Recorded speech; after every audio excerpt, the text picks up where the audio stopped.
Ito po ay mother title 2 hectares sa hatiin lang po. Pero buhay pa naman po yung mga nakapangalan, so hindi po tayo mahihirapan sa transfer. So ito po yung beachfront na malapit po doon sa ating binebentang property. Ito po ay 20 meters lang from the property. So yung pong tabing dagat na yan po ay hindi po sakop ng property, pero may right of way po siya papunta dito. 20 meters lang po ang distance. Second lot po yung farm lot. Ang property po ay ibebenta ng 250 per square meter. So total po nun ay 2.5 million, pero yun po ay negotiable. Kasi po yung pong mga dokumento ay pwede pong pag-usapan. Kaya negotiable pa po siya. Pag binisita nyo po ang property na to, mismong yung may-ari po ang makakausap ninyo. Pwede po kayo makipag-negotiate, makipagtawaran. Ito naman po yung farm lot. Niyugan po siya. Marami pong tanim na niyug at pahatag din po. Ito po yung daanan. Kasya po dyan ang 4 wheels. Yan po yung daanan papunta po sa property. Then, kung nandiyan ka na po sa property mo, so 20 meters lang po distance. Nandun ka na po sa beachfront na ipinakita natin kanina.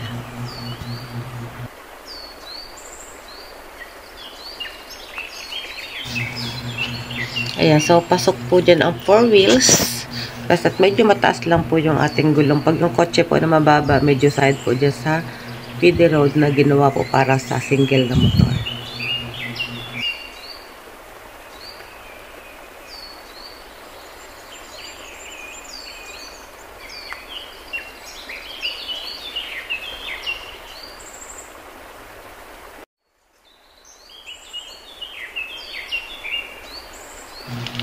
Ayan, so 200 meters po ang layo nito mula po dun sa main road, ano po dun sa kalsada.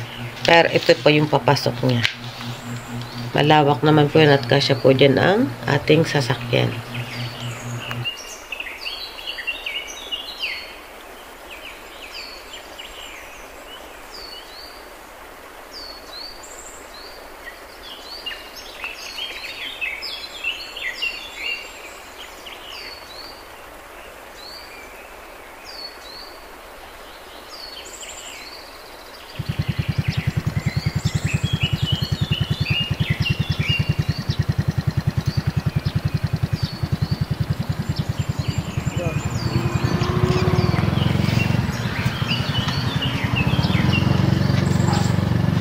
So, ito po yung Fatima Church.